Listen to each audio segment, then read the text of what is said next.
আচ্ছা আপু, আজকে আমাদের এই স্বাস্থ্য মেলায় আপনাদের একটা কোয়েশ্চেন করব, যদি আপনারা উত্তর দিতে পারেন। কোয়েশ্চেন করব? আচ্ছা, তো এই ধরনের মেলা যদি বছরে একবার হয়, সেটা থেকে আপনারা কি কি উপকার পেতে পারেন বা কি কি উপকৃত হতে পারেন, যদি আপনি একটু বলতে পারেন। আমরা বিনামূল্যে চিকিৎসা করতে পারবো। আপনি? হাসপাতাল আমাদের এখান থেকে অনেক দূরে, চিকিৎসা আমরা ভালো চিকিৎসা আমরা পাই না। ভাই আপনার সাথে কি দুইটা কথা বলা যাবে? আচ্ছা, আপনি তো এখানে জনস্বাস্থ্য সেবার স্বাস্থ্য সেবা নিয়েছেন। আচ্ছা, আপনি কি সমস্যার জন্য এসেছেন আর আপনি কি কেমন সেবা পেলেন যদি একটু বলতেন? আমি গুলশান থেকে এসেছি, আমার ভাতিজাকে নিয়ে এসেছি। আর আমার তো হচ্ছে হাতের সমস্যা, সেই বিষয় নিয়ে কথা বলছি। তো এখানে স্বাস্থ্যসেবা যথেষ্ট পরিমাণে ভালো। আমি অনেক জায়গায় ডাক্তার দেখিয়েছি এবং ওনারা বললো যে আপনি যে সকল ডাক্তার দেখিয়েছেন এটাও যুক্তিসঙ্গত, এবং ওনারা ওষুধ চেঞ্জ করে নতুন করে আবার ট্রিটমেন্ট দিল। আশা করি আল্লাহর রহমতে ভালো সেবা পাওয়া যাবে। আচ্ছা ভাই, ধন্যবাদ আপনাকে। আসসালামু আলাইকুম ম্যাম।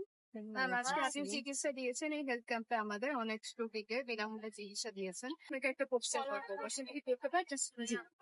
ম্যাম, কোশ্চেনটা হচ্ছে, এই মেলার অভিজ্ঞতা কি আপনার ভবিষ্যতে কোনো চিকিৎসা পদ্ধতিতে যদি কোনো প্রভাব ফেলে বা কোনো কিছু প্রভাবিত হয়, তো এটা ব্যাপারে আপনি কি বলবেন? এই মেলাতে এসে আমি মোট ৭৫টা রুগী দেখলাম, যার মধ্যে ৫৫টা রুগী স্ক্যাবিস, কোনোটা ইনফেক্টেড স্ক্যাবিস, কোনোটা সিম্পল স্ক্যাবিস, এবং পুরো পরিবার জুড়েই স্ক্যাবিস। সেজন্য আমাদের স্ক্যাবিসটা এখন এত পরিমাণ বেড়ে গেছে যে আমাদের এ বিষয়ে নতুন কোনো চিকিৎসা পদ্ধতি বা নতুন কোনো ব্যবস্থা, সচেতনতা, এগুলো আমাদেরকে বৃদ্ধি করতে হবে। তা না হলে পুরা পরিবারকে সহ চিকিৎসা দেওয়া হলো, তারপরেও ওরা এটাকে অ্যালার্জি বলে চুপচাপ বসে আছে এবং অ্যালার্জির ওষুধ খাচ্ছে। তারা স্ক্যাবিজের ওষুধ তেমন খাচ্ছে না এবং তারা অ্যালার্জি করছে বারবার। তা আসলে পরিষ্কার পরিচ্ছন্নতা একটা বিরাট ব্যাপার। তারপরে বায়ু দূষণ, গাদাগাদি করে থাকা, আমাদের খেলার মাঠ নাই, ইত্যাদি আমাদের সবকিছুরই দরকার। আরো পরিবেশটা আরো বেশি গাছপালা থাকা দরকার, আরো সুস্থ পরিবেশ হওয়া উচিত। আসসালামু আলাইকুম ভাই, আপনার সাথে কথা বলা যাবে? হ্যাঁ বলেন। আচ্ছা, আজকের এই যে জনস্বাস্থ্য মেলা হচ্ছে, এই মেলা থেকে আপনি কি কি শিখলেন একটু যদি বলতেন আমাদের। শিখলাম অনেক কিছুই। এই যে আমাদের বাচ্চারা যারা আছে তাদের স্বাস্থ্য পরীক্ষা হচ্ছে ভালোভাবে, ওয়েট মাপানো হচ্ছে, ওজন হচ্ছে, হাইট মাপানো হচ্ছে, সবকিছু ভালো করে মাপানো হচ্ছে। ভালো ব্যবহার পাইতেছে সবার থেকে, সবাই ভালো করে পরীক্ষা করতেছে। আর বিশেষজ্ঞ ডাক্তার যারা আসছে আমার মতে তারাও ভালো চিকিৎসা দিয়ে দিচ্ছে। ধন্যবাদ। আসসালামু আলাইকুম ম্যাম। ম্যাম, আজকে তো আপনি রোগীদের চিকিৎসা দিলেন এই মেলায় আমাদের, তো স্বাস্থ্য মেলায় আপনি কি একটা প্রশ্ন করতে পারি? জি ম্যাম, চেম্বারে রোগী দেখা আর এই মেলায় রোগী দেখা, এই দুইটার মধ্যে সবচেয়ে বড় পার্থক্য আপনার কি বলে মনে হয়েছে? চেম্বারে আর মেলাতে ডিফারেন্সটা হচ্ছে এখানে প্রাইভেসি মেনটেন হয়।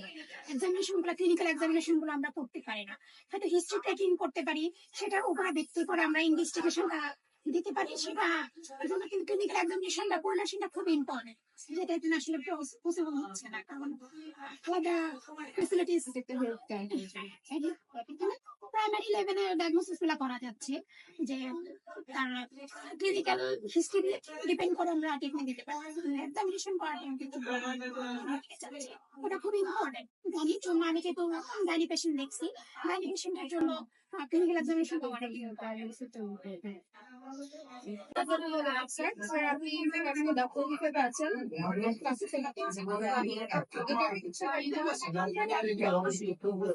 স্যার আপনার কাছে এখন স্বাস্থ্য কেমন?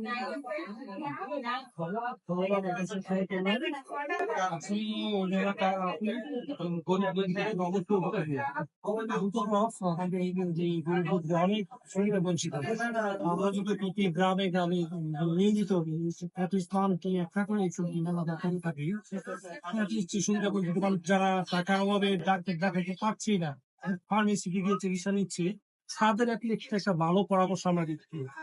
বিশেষ করে শিশুদের তো আরো আরো অবহেলিত, ওরা ওই যে আপনার বিষয়গুলো বুঝতে পারে না, ইয়ে করতে পারে না, কোন কিছু তাদের হবে। কোনটাতে কি করতে হবে সে ব্যাপারে আমরা একটা ভালো গাইডলাইন দিয়ে দিতে পারি। আর আমার মতো অবশ্যই আপনাদের এই ইয়েটা কার্যক্রমটা নিয়মিত অবশ্যই করা উচিত, কিন্তু মানছি আমরা আছি এটা পাবো, তবে আমিও থাকবো ইনশাল্লাহ। এটি খুবই ভালো হবে আমাদের জন্য এবং কি রোগীদের জন্য। আমাদেরও এক্সপোজার হলো ডাক্তারদের বিভিন্ন গ্রামগঞ্জের রোগী থেকে, এবং পেশেন্টদেরও একটু বেনিফিট হলো। আমরা রেফার করতে পারলাম বিভিন্ন ভালো ভালো প্রতিষ্ঠানগুলোতে, ওদেরও সেবা হলো, আমাদের সেই ধন্যবাদ আপনাদের এমনকি এই কার্যক্রম করার জন্য এই প্রতিষ্ঠানকে। আচ্ছা, আসসালামু আলাইকুম।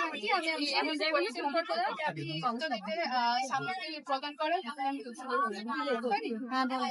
আচ্ছা আন্টি, আজকের মেলাটা তো আপনি ঘুরে দেখলেন, তো এই ধরনের মেলা যদি বছরে একবার হয়, আজকের মেলা থেকে আপনি কি কি উপকার পেতে পারেন? ভালো লাগে যেটা ব্যবস্থা। হ্যাঁ, তারপরে মনে করেন এখানে ব্লাড প্রেশার মাপা হয়েছে, হাই প্রেশার মাপা হয়েছে, ডায়াবেটিস মাপা হয়েছে, এগুলো দাঁতের চিকিৎসা হয়েছে, অনেক সুন্দর একটা ব্যবস্থা। তারপরে এটি যদি প্রতি বছরে কোনো আয়োজন করে, এলাকার অনেক গরিব লোক আছে, তারা সেবা পাইবো, একটা ভালো সুযোগ সুবিধা পাইবো। অনেকে ঢাকা শহরে চিকিৎসা করতে পারে না, এখানে হইলে তাদের একটু ভালো হয়। এইটা